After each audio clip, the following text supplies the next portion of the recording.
আপনারা মহান আদর্শের কথা বলেন, আপনারা শক্তি, আপনারা বল, আপনারা ছাত্রদল এই কথা বলেন, এগুলি কি কাজ? আপনাকে সাহস, আমাকে দেখা আছে, এই যে ফেভারেবল গভর্নমেন্ট আছে, নিজেদের গভর্নমেন্ট আছে, এই জন্য দল করে গিয়ে থানার ভিতরে গিয়ে মাইরা আসতে পারেন না, এটা বিরাট হেডআপ। এই অতিভক্তি আপনারা কিন্তু কেউ বলে নাই, মানে আমি জানি না, মানে তারেক সাহেব আপনাদেরকে বলছে কিনা, ইস আমার খুব মন খারাপ, আমাকে নিয়ে এত বাজে কথা বলা হয়েছে, তোমরা যদি কিছু পারো তো করো। অথবা আপনারা যে এটা কইরে গিয়ে তারপর পরে দিয়ে পুরস্কার চাবেন, আমরা শাহবাগ থানায় গিয়ে এটা করে এসেছি। আপনাদের আমি ধইরা নিলাম, এখন পর্যন্ত আপনাদের কাছে নিরপরাধ মাপার কোনো নীতি নাই। যদি থাকে আমারে দেখায়েন, তাহলে আমি কি এইটা ধরে নিতে পারি না যে আপনার দলে যোগ দিলেই যে কেউ নিরপরাধ হয়ে যাবে? চোখের সামনে অন্যায় করতে গেলে দেখবেন সেলফ ডিফেন্সের অধিকার আপনার আছে। আপনি যখন আক্রান্ত হন, আপনাকে যখন কেউ ফিজিক্যালি অ্যাসল্ট করে, আপনাকে যদি কেউ একটা ঘুষি দিতে নেয়, আপনি তাকে একটা ঘুষি দেওয়ার অধিকার আপনার আছে। ভাই, যে দেশের 90% লোক মুসলমান, সে দেশে চুরি, ডাকাতি, গুন্ডামি, বদমাইশি, এই জমি দখল এগুলো হয় কেমনে? মুসলমান শুনলেই তো একটা রেস্টুরেন্টের লোক যায় না, যায় যে শুকর খায় না।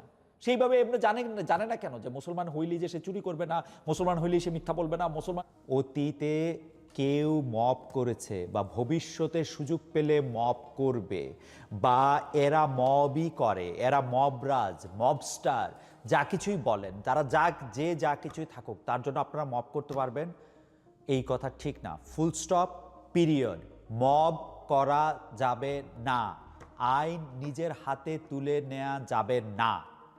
যে কারণেই হোক, যত বড় কারণেই থাকুক, আইন নিজের হাতে তুলে নেওয়া যাবে না। দেখেন, কেউ যদি এখন আপনার নেতার বিরুদ্ধে, আপনার কোনো প্রিয় মানুষের বিপক্ষে, আপনার পরিবারের বিপক্ষে, পরিবারকে বা অন্য কোনো কিছুর বিপক্ষে যদি এমন কোনো আচরণ করে যেটাতে আপনার মনে হয় তিনি অন্যায় করেছেন, অপরাধ করেছেন, বা এই কাজটা ঠিক করছেন না, আপনি আইনের আশ্রয় নেবেন। আপনাকে মনে রাখতে হবে বাংলাদেশে আইন আছে, সে আইনের আশ্রয় আপনি নেবেন। বারবার এই কথাটা আপনার মাথায় রেজিস্টার করেন যে আইন আছে, আপনি আইন নিজের হাতে তুলে নিতে পারবেন না। বর্তমান প্রধানমন্ত্রীকে, তার সন্তানকে জড়িয়ে কুৎসিত, কুরুচিপূর্ণ একটি কার্ড ছড়িয়ে দেওয়া হয়েছে। সেই কার্ডটি ছড়ানোর নাম করে যে ঘটনা ঢাকা বিশ্ববিদ্যালয়ে শাহবাগ থানায় ঘটানো হলো, সেই ঘটনার জন্য আমি আপনাকে আবার বলি, আবার প্রথম থেকে বলি, হ্যাঁ, সেইটা হচ্ছে যে প্রধানমন্ত্রী এবং তার পরিবারের এতটুকু সম্মান, মান ক্ষুণ্ণ হয় নাই কিন্তু ওই কার্ডটার জন্য। যারা এই কার্ডটা বানিয়েছে, যারা এই কার্ডটা প্রচার বা করার কথা চিন্তা করেছে, তাদের রুচি নিয়েই মানুষ প্রশ্ন তুলেছে। একজন লোকও কিন্তু এই ব্যাপারটাকে সমর্থন জানায় নাই, এই কার্ডটাকে কেউ একটা ভালো বলে নাই। যারা এটাকে প্রচার করেছে, তৈরি করেছে, সমর্থন করেছে, তাদের মাধ্যমে প্রধানমন্ত্রী বা তার পরিবারের মান একটু ক্ষুণ্ণ হয় নাই। তার পরিবারের বা প্রধানমন্ত্রীর মান ক্ষুণ্ণ করার জন্য এই কার্ডটা কোনো কোনো একটা বিবেচনায় আসতে পারে না। প্রধানমন্ত্রীর যদি কোনো মান ক্ষুণ্ণ হয়ে থাকে, সেটা কেন ক্ষুণ্ণ হয়েছে জানেন? সেটা ক্ষুণ্ণ হয়েছে আপনারা যখন তার মান রক্ষা করার কথা বলে, আপনারা যখন তার মান ক্ষুণ্ণ হয়েছে তাকে শাস্তি দেওয়ার কথা বলে, আপনারা যখন এই কাণ্ডটি ঘটিয়েছেন তখন। এবং কথায় কথায় একটা মানুষকে বডি শেমিং করা, কার কোনটা কি, মানে এগুলি কি ভাই?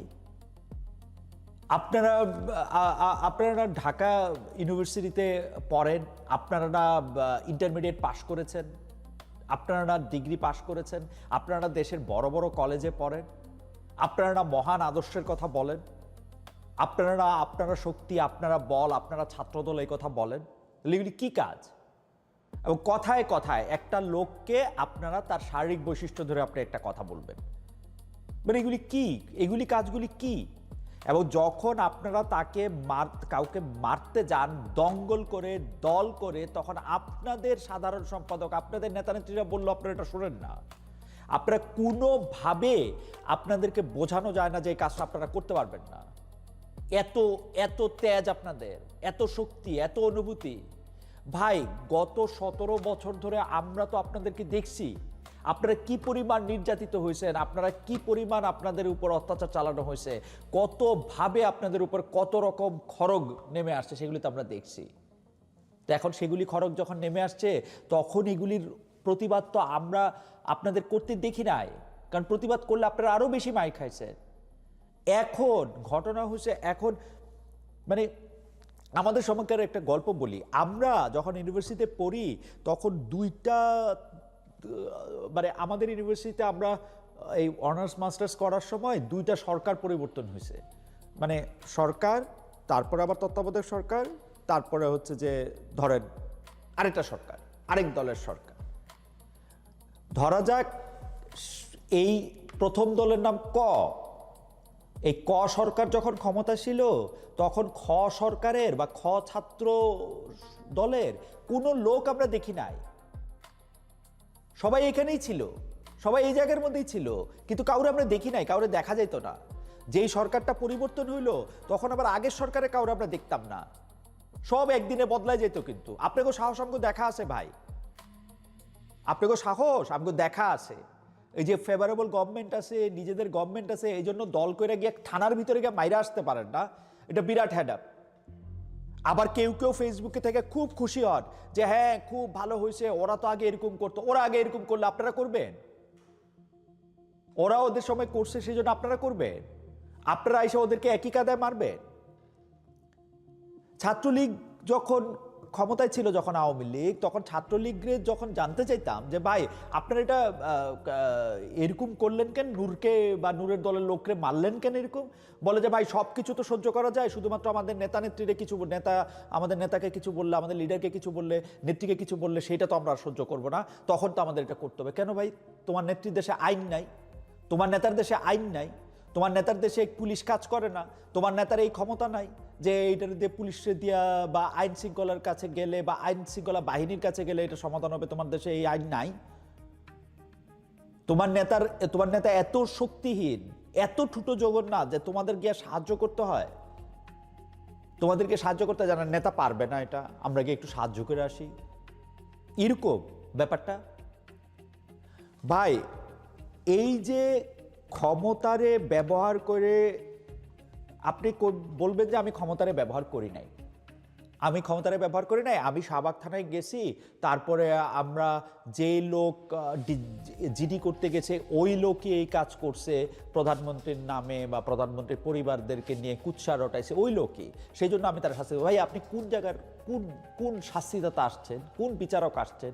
এখন তো দেখা গেল অনেকগুলি মানে রিউমার স্ক্যানেই দেখা গেল যে না ওই জিনিসও করে নাই, এটা পুরোটাই গুজব ছিল।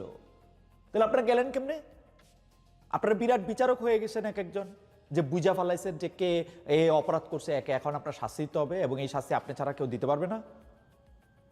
এগুলি বাদ দেন, বুঝছেন? এগুলি আর কইরেন না। আরেকটা মানে মানে এই যে আপনারা যেটা করেন না, সেইটার একটা নাম আছে, সেটার নামটা হলো আমার দৃষ্টিতে নামটা হলো অতিভক্তি। অতিভক্তি জিনিসটার জন্যই কিন্তু বাংলাদেশে কি কি হয়েছে জানেন? এই অতিভক্তি। আপনারা কিন্তু কেউ বলে নাই, মানে আমি জানি না মানে তারেক সাহেব আপনাদেরকে বলছে কিনা, ইস আমার খুব মন খারাপ, আমাকে নিয়ে এত বাজে কথা বলা হয়েছে, তোমরা যদি কিছু পারো তো করো। অথবা আপনারা যে এটা কইরা গিয়ে তারপর পরে দিয়ে পুরস্কার চাবেন, আমরা শাহবাগ থানায় গিয়ে এটা করে এসেছি, এরকম ব্যাপারটা আমি কিন্তু এরকম দেখি না। আমি দেখি ব্যাপারটা অতিভক্তি, এবং এই অতিভক্তির কারণে অতীতে কি হয়েছে জানেন? অতিভক্তির কারণে একটা মিথ্যা গুজব যে কে জানি কে তার পায়ের নিচে পবিত্র ধর্মগ্রন্থ রাখছে, রামু 1 গ্রাম শেষ, পুইরা ছারখার। ওই লোক আপনার ধর্মগ্রন্থ তার পায়ের নিচে কেন রাখবে আপনি একবারও জিজ্ঞান নাই, কিন্তু 1 গ্রাম জ্বালাই দিছেন। এরপরে কি করছেন? ওই ইয়ার মধ্যে গিয়ে আরেকটা বই পাওয়া গেছে, তো এখন কি করতে হবে? এখন বই পাওয়া গেছে কুমিল্লায়, আগুন জ্বালা নোয়াখালীতে, ওইখানে বরিশালে, উত্তরবঙ্গে রংপুরে। আপনার অনুভূতিতে আঘাত লাগছে এবং সে অন্যায় করছে। এবং আমি যখন বলি আইন হাতে তুলে নেবেন না, এটা সবার জন্য বলি, তখন আপনারা কি করেন জানেন? বই খাতা খুলে আমাকে শিখাইতে আসেন, সেলফ ডিফেন্স শিখান, আপনারা আমাকে শিখান চোখের সামনে অপরাধ ঘটলে তা প্রতিরোধ করতে কি কি করতে হবে। ভাই আপাতত একটু বোঝেন, আইন নিজের হাতে তুলে নেওয়া যাবে না, পরেরটা পরে বুঝেন। আইন নিজের হাতে তুলে নেওয়া যাবে না, কোনো শাস্তি কোনো কিচ্ছু সেটা আপনি নিশ্চিত করতে পারবেন না, আপনি নিশ্চিত করতে হবে না। যদি এটাকে একটা রাষ্ট্র, একটা দেশ, আপনার সরকারের যদি আপনি চিন্তা করেন যে এই সরকারের বিন্দু মাত্র মানে কি বলবো, যেই কারণে তারা চেয়ারে বসছে সেইটা পালন করার বিন্দু মাত্র ক্ষমতা তাদের আসে, তাহলে এটা আপনারা করেন না। আপনি যদি বিশ্বাস করেন যে আপনার আল্লাহর উপরে আপনার ঈমান আছে, বিশ্বাস আছে, সেই জন্য আপনি এই আল্লাহর বিচারের ভার নিজের হাতে তুলে নিয়েন না। আপনার বলে না এটা কেউ করতে, সিরিয়াসলি বলে নাই, কিন্তু আবার পড়েন। আমারে পড়ালেখা না শিখায়া আপনি একটু পড়েন, আপনি কোনটা করতে পারবেন কোনটা করতে পারবেন না সেটা লেখা আছে, বলা আছে। আর যদি আলোচনা করেন, যদি দেখেন যে লেখা আছে যে না আপনার এইটা করতে হবে, আবার গিয়ে জিজ্ঞেস করেন। ঠিক আছে? আপনি আইন হাতে তুলে নিবেন না, পিরিয়ড। আর তাছাড়া অনুভূতির ব্যাপারটা একটু বলি। অনুভূতি মানে সবকিছু নিয়ে মানে আমরা এত সুপার সেন্সিটিভ হয়ে থাকি, এত যে সেন্সিটিভ হয়ে থাকি, মানে এইটার কারণটা কি আসলে? আমি জানি এটার কারণ কি। আমি জানি যে আমি সুপার সেন্সিটিভ হইয়া আমার গলা উঁচা কইরা আমি একটা দল বা একটা দঙ্গল একসাথে করি। সেইটা কিরকম জানেন? আমার পজিটিভ জিনিস দেখায় না। মেকিয়াভেলি বা এরকম একটা কোনো একটা মাথাওয়ালা লোক 500-600 বছর আগেই বলছিল যে আমাদেরকে কিন্তু এক করে না কোনো পজিটিভ জিনিস, আমাদেরকে এক করে হচ্ছে ঘৃণা। আপনার এটা ঘৃণার মাধ্যমে মানে ওরে আমিও ঘৃণা করি, তুইও ঘৃণা করে, আয় সবাই মিলে গিয়ে একটা কথা কয়ে আসি, গালি দিয়ে আসি, মাইরা আসি, সুযোগ পাইলে পিটে আসি, মাইরা ফেলে আসি, পরে দেখো কে মারছে কে উঠেছে এটা জানি না। সবাই মিলে জাগ্রত জনতা, বিদ্রোহী জনতা, উমুক ধর্মপ্রাণ জনতা, তৌহিদি জনতা, এগুলি আমরা গিয়ে বইলা দেবো পরে। ভাই এই যে এখন আবার একটা শুরু হয়েছে, এখন আবার একটা কি শুরু হয়েছে জানেন? এখন একটা শুরু হয়েছে হচ্ছে একটা শব্দরে ঘিরা এক ধরনের সার্কাস শুরু হয়েছে। আসেন আমার বোর্ডটাতে আসেন, দেখাই আমি আপনারে। মানে মানে শব্দটা কি নিশ্চয়ই এতক্ষণে বুঝছেন, তাও একটু বলে দিই। শব্দটা হলো গুপ্ত। তারেক রহমান বর্তমান প্রধানমন্ত্রী, উনি একটা নির্বাচনী প্রচারণায় গিয়ে বলছেন যারা আপনাদের বিভ্রান্ত করার চেষ্টা করবে দেখা মাত্র তাদের বলবেন গুপ্ত তোমরা। এই কথা বলার পরে গুপ্ত নিয়ে এক ধরনের আলাপ আলোচনা শুরু হয়েছিল, টুকটাক গুপ্ত, এবং খুব সুন্দর বলা হয়েছে গুপ্ত।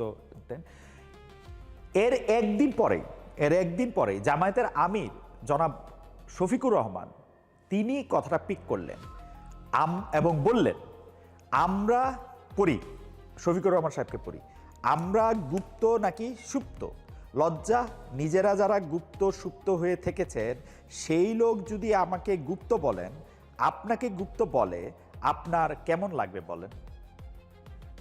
আমরা গুপ্ত নাকি সুপ্ত, জামাতের আমির বলতেছেন আমরা গুপ্ত নাকি সুপ্ত, লজ্জা, নিজেরা যারা গুপ্ত সুপ্ত হয়ে থেকেছেন সেই লোক যদি আমাকে গুপ্ত বলেন, আপনাকে গুপ্ত বলে, আপনার কেমন লাগবে বলেন। মানে এই প্রশ্নটার উত্তর যদি আমার দিতে হয় যে গুপ্ত বললে আমার কেমন লাগবে, মানে যত খারাপ লাগবে বলে আপনি মনে করছেন বা আপনারা মনে করছেন তত খারাপ আসলে লাগবে না। আমাদের প্রত্যেকের জীবনে কিছু প্রকাশ্য জিনিস আছে, কিছু প্রকাশ্য বিষয় আছে, কিছু গুপ্ত বিষয় আছে। প্রকাশ এবং গুপ্তের এই যে কোনো সময় কোনোটা প্রকাশ, কোনো সময় কোনোটা গুপ্ত, কোনো সময় প্রকাশ এবং গুপ্ত দুইটাই একসঙ্গে আসে, এইটাই মানুষের জীবন। মানুষের জীবনের মধ্যে আমাদের সব কিছু প্রকাশিত না, কিন্তু আমাদের কিছু কিছু জিনিস গুপ্ত, কিছু কিছু জিনিস প্রকাশিত।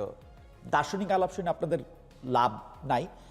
আপনাদের যেটা হয় সেটা হলো কোনো না কোনোভাবে আপনারা ব্যাপারটা একটা অনুভূতির মধ্যে আনেন। অনুভূতির মধ্যে আনতে আনতে এটা এত জনপ্রিয় হয়। এইটা এই যে আমি আগে একটু বলছিলাম না যে কোন এক মহাজন বলছিল যে ঘৃণা আমাদের এক করে রাখে, এই যে গুপ্ত বললে আমার গায়ে ফোসকা পড়ে, আপনার গায়ে ফোসকা পড়ে, ওর গায়ে ফোসকা পড়ে, তার গায়ে ফোসকা পড়ে, এইটা দিয়ে আপনারা আসলে একটা দল হইলেন।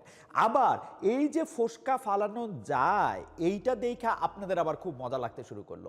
আপনারা দেয়ালে দেয়ালে লিখতে শুরু করলেন গুপ্ত অমুক, গুপ্ত নিয়ে বিভিন্ন রকম স্লোগান, এই সেই। এইটা করতে গিয়ে আপনারা চট্টগ্রামে একটা কলেজে মারামারি, কাটাকাটি, রক্তারক্তি পর্যন্ত করলেন। সিরিয়াসলি ভাই, আপনারই কেউ গুপ্ত বলল, আপনি মারামারি কাটাকাটি করলেন, তারপর আপনি যখন চ্যালেঞ্জ করতে গেলেন তখন আপনারা আবার এইটা নিয়ে হাসাহাসি করতে থাকলেন। সিরিয়াসলি।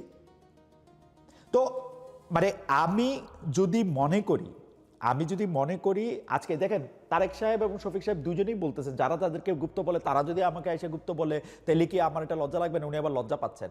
উনি বলতেছেন, তারেক সাহেব বলতেছেন যে যারা আপনাদের বিভ্রান্ত করার চেষ্টা করবে দেখা মাত্র তাদেরকে বলবেন গুপ্ত তোমরা। বিভ্রান্ত করার চেষ্টা আবার কেমনে করে? কি বিভ্রান্ত করার চেষ্টা করে?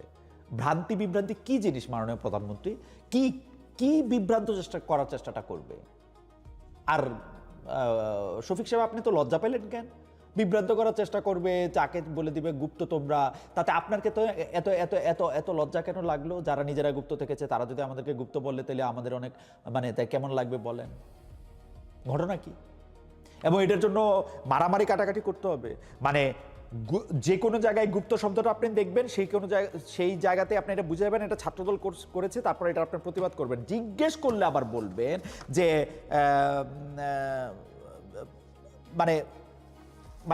যে কোনো জায়গায় গুপ্ত লেখা দেখলে আপনারা এরকম প্রতিবাদ করবেন। প্রতিবাদ করার পরে তারপর আপনি একটা মারামারিতে জড়াবেন।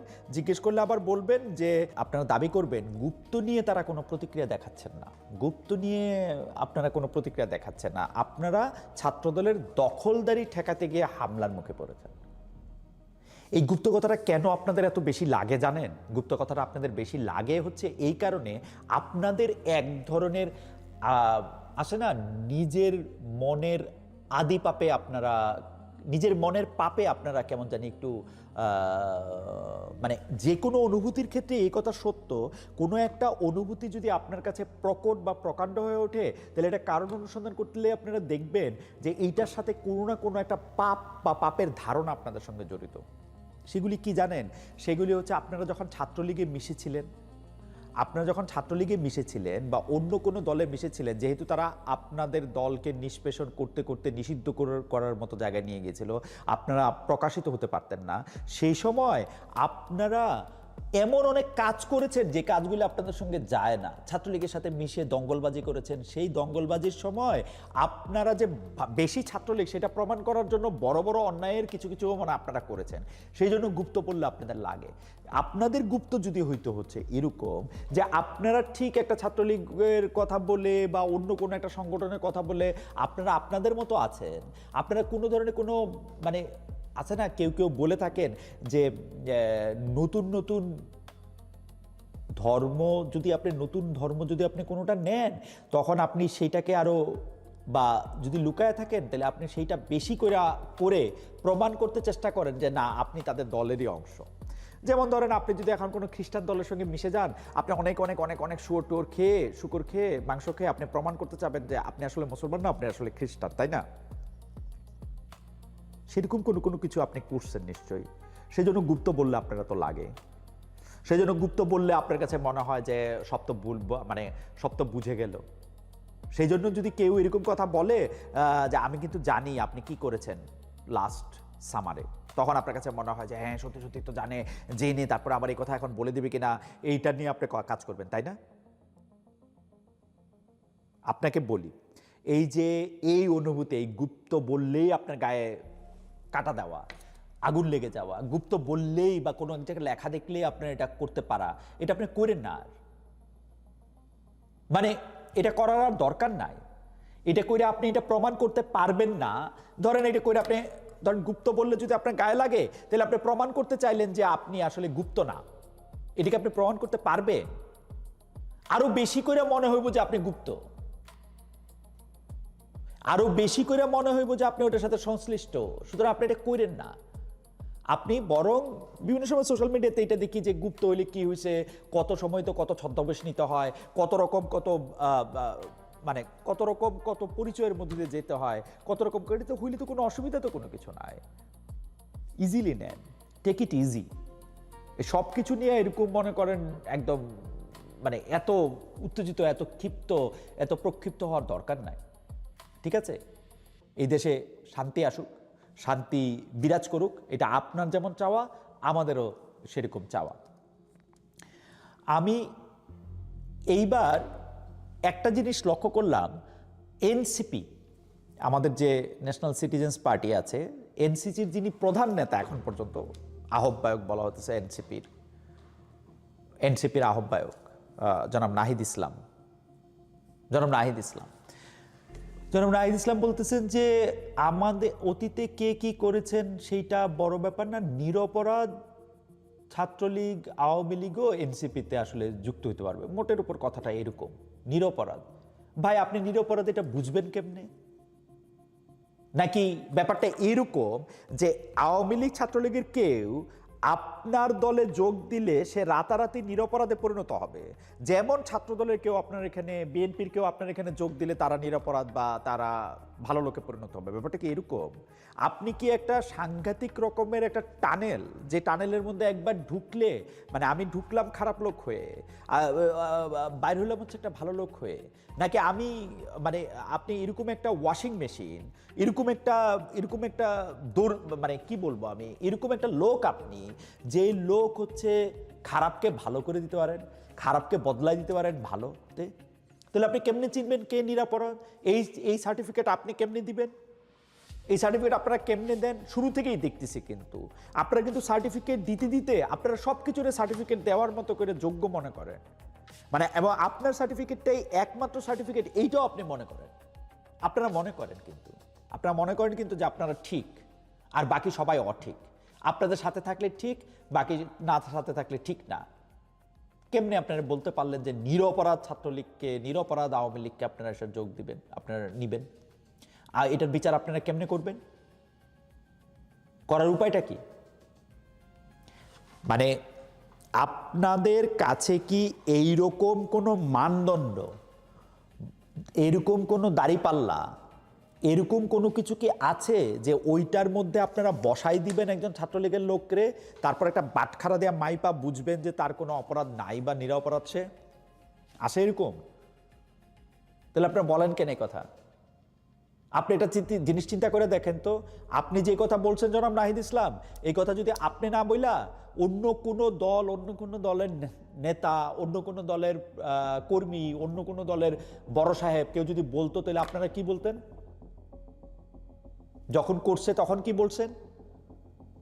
আপনারা বলেন নাই যে এই বিএনপিতে এই আওয়ামী লীগের লোকজন সব একসাথে যাচ্ছে, আওয়ামী লীগের লোকজনরা সব বিএনপিতে যোগ দিচ্ছে, বিভিন্ন জায়গায় আপনাদের কাছে খবর আসে, বিভিন্ন জায়গায় বলেন নাই। এখন আপনাদের দলে যোগ দিলে নিরপরাধ হয়ে যাবে, বা নিরপরাধ আওয়ামী লীগ হলে আপনাদের এখানে যোগ দিতে পারবে, তাই না?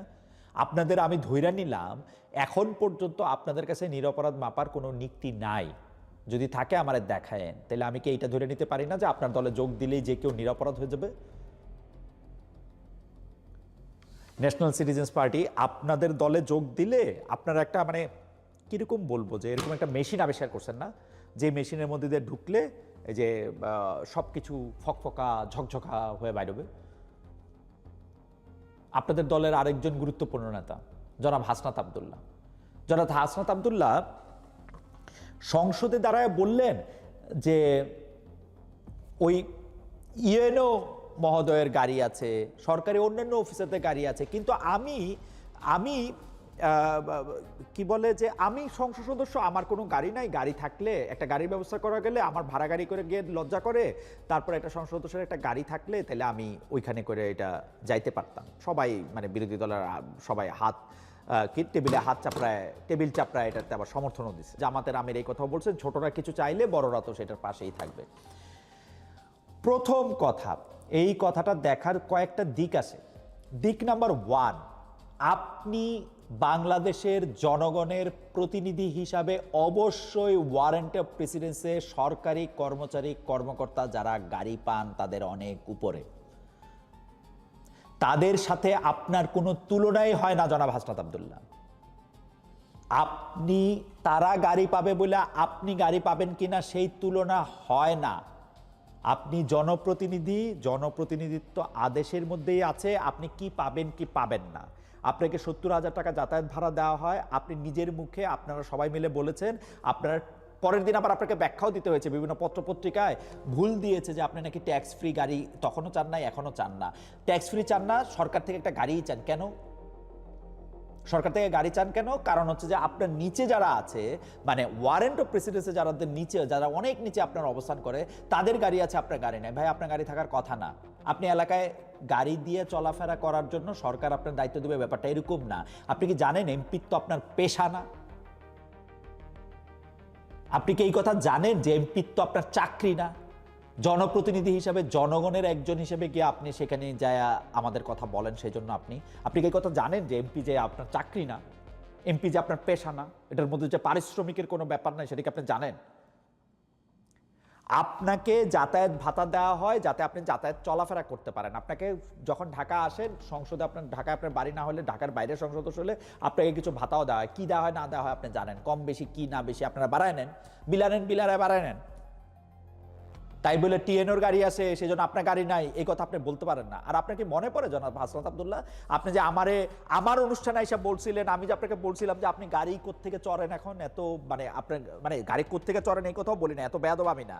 আপনাকে যথেষ্ট আদব কায়দা তমিজের সাথে জনাব হাসনাত আব্দুল্লাহ, আমি আপনার কাছে জানতে চেয়েছিলাম আপনাকে দেখা যায় এক এক দিন এক একটা গাড়ি আপনি চড়ছেন, সেইটার মানে সেটা কাদের গাড়ি, সেটা কার গাড়ি? আপনি তখন আমাকে বলেছিলেন, আমি কোট করছি জনাব হাসনাত আব্দুল্লাহ, যে আমার মতো নাকি শত হাজার খালেদ মুহিউদ্দিন আছে আপনাকে গাড়ি দেওয়ার জন্য। তারা কোথায় এখন জনাব হাসনাত আব্দুল্লাহ? তাদের থেকে গাড়ি নেওয়াটাকে আপনি বন্ধ করেছেন, কনসাসেশন তারা বন্ধ করেছে, কি হয়েছে? দ্বিতীয় প্রসঙ্গে আসি, আপনার গাড়ি লাগবে কেন এলাকায় যেতে? আরেকটা অকাজ হয়েছে, আপনার অকাজটা একটু পরে আসে। আরেকটা অকাজ হচ্ছে এই যে উপজেলায় আপনাদেরকে একটা বসতে জায়গা দেওয়া, যেটাতে আবার আপনি খুব হাততালি পাইছেন, খুবই অন্যায় হয়েছে। এমনিতেই বাংলাদেশের স্থানীয় সরকার শক্তিশালী না, এরপরে এই উপজেলা ভবনে গিয়া, উপজেলা প্রশাসনের মধ্যে গিয়ে আপনারা ঘাড়ের উপরে গিয়ে বসে থাকবেন। উপজেলা প্রশাসন কাজ করবে কেমনে? উপজেলার একটা মানে স্থানীয় সরকার একটা কেমনে দাঁড়াবে? সবকিছুর মধ্যে থেকে আপনাদের একটা হাত দিতে হবে। মানে উপজেলা চেয়ারম্যানের দায়িত্বটা কি তাহলে? ইউনিয়ন পরিষদের চেয়ারম্যানের দায়িত্ব কি? আপনারা গিয়ে ওইখানে গিয়ে বসে থাকলে? সংসদ সদস্য হয়েছেন, আপনারা আইন কানুন বানাবেন, কোন আইনটা আপনার জন্য ভালো, কোন আইনটা খারাপ সেটা আপনি বলবেন। আপনার এলাকার জনগোষ্ঠীরা কি আপনার মাধ্যমে বলতে চায় সেগুলো এসে বলবেন। সেগুলো এসে বলতে হলে আপনার গাড়ি করে বিভিন্ন জায়গায় গিয়ে ঘুরতে হবে, এবং এর জন্য সরকারের আপনার গাড়ি দিতে হবে, এর জন্য এটা আপনার আবদার করতে হবে, এবং জামায়াতের আমির এইটা আপনার সমর্থন জানায়া সকল বিরোধী দলীয় নেতা এটার মধ্যে থেকে হাততালি দিতে হবে। অফিসটা পাওয়াই তো অন্যায় হয়েছে, অফিসটা পাওয়াই তো ন্যায় হয় নাই উপজেলা অফিসের মধ্যে। আমি মনে করি এমপি সাহেবদের উপজেলায় অফিস থাকা উচিত না। উপজেলা ভবনে আপনি নিজের বাড়িতে থাকবেন হাসনাত আব্দুল্লাহ, আপনি আপনার এলাকার মধ্যে ঘুইরা এলাকার মানুষ তার পলিসিগত কি পরিবর্তন চায়, কি পলিসির পরিবর্তন হইলে আপনার এলাকার মানুষের জন্য, যারা আপনার ভোটার তার জন্য সুবিধা হবে, সেগুলি নিয়ে আপনি কথা বলবেন। আর একটু দেখে নেবেন স্থানীয় সরকারের অধীনে কোনগুলি আছে সেগুলি আপনি বলবেন। সংসদে আইসা হয় বলবেন আমার মানে আমাকে কথা বলতে দেয় না, আমাকে জানতে দেয় না, আর কথা বলতে গেলে আপনি বলবেন যে আমাদের গাড়ি হইলে ভালো হইতো। So sad. আমি আমি আমি আমি আমি আমি আমি বলি জনাব হাসনাত আব্দুল্লাহ, আপনার সামনে অনেক সময় আছে, অনেক রাজনীতি করার সময় আছে, আপনি অনেক বুঝদারও মানুষ, অনেক বুদ্ধিমান, কিন্তু এই কাজটা আপনি ঠিক করেন নাই। এবং আপনি যখন এই কাজটা ঠিক করেন নাই তখন, এবং আজকে যখন বাংলাদেশে বিভিন্ন ধরনের না পাওয়ার কথা হয় যে আমি এইটা পাইলাম না, আমি ওইটা পাইলাম না, এইটা পাইলে ভালো হইতো, তখন আপনার এই যোগ করাটা, এই যে আপনি কি পাইলেন আর কি পাইলেন না, যোগ করাটা ভালো হয় না। এটা একটা স্যাড ঘটনা হয়েছে। মবের কথা দিয়ে শুরু করছিলাম, আজকে মবের কথা দিয়ে শেষ করি। মব না প্রেশার গ্রুপ, কেন কিভাবে এই দেশটা চলবে, কেমনে আমি আমার অধিকার আদায় করব, সেইটা নিয়ে কিন্তু নানা ধরনের কথা চলতেছে। যে হ্যাঁ, আমার এটা প্রতিবাদ না করলে কি 2024 সালে শেখ হাসিনাকে দেশ থেকে ভাগানো যাইতো, তাড়ানো যাইতো? ওই সময় যদি গণ আন্দোলন না হইতো তাহলে কি এটা তাড়ানো যাইতো? না, যাইতো না। ওই সময় আইন মেনে চললে কি এটা হইতো? না, হইতো না। তো আপনি গণ আন্দোলন আর আপনি যখন আইন হাতে তুলে নিতেছেন, আপনার যখন মনে হইতেছে ফেসবুকে পোস্ট দিয়ে সে আপনার বিরক্ত করতেছে, অথবা এই রাস্তাটা ঠিকমতো হয় নাই, সেগুলি এক হইল, সেগুলি আপনারা এক করে দেখবেন। এগুলি আপনারা কয়জন, তাহলে আপনারা কয়জনের নাম দেন যে এই 200 জন, এই 500 জন, এই 1000 জন আপনারা যে কোনো সময় যে কোনো রাস্তা হাত দিয়ে তুলে নিতে পারবেন। আপনারা নাম দেন যে এই সময় যে কোনো একজন লোক ওই এ ভাষণ বাজাইলো কেন, এ গান বাজাইলো কেন, এইটা করলো কেন, এইটা আপনি করতে পারবেন। আপনি এই 300 জনের নাম দেন যে 300 জন গিয়ে কইতে পারবেন যে শেখ হাসিনা এই কাজ করছে, সুতরাং শেখ হাসিনার দোষর অমুক আসে তারা পিটাইতে পারবেন।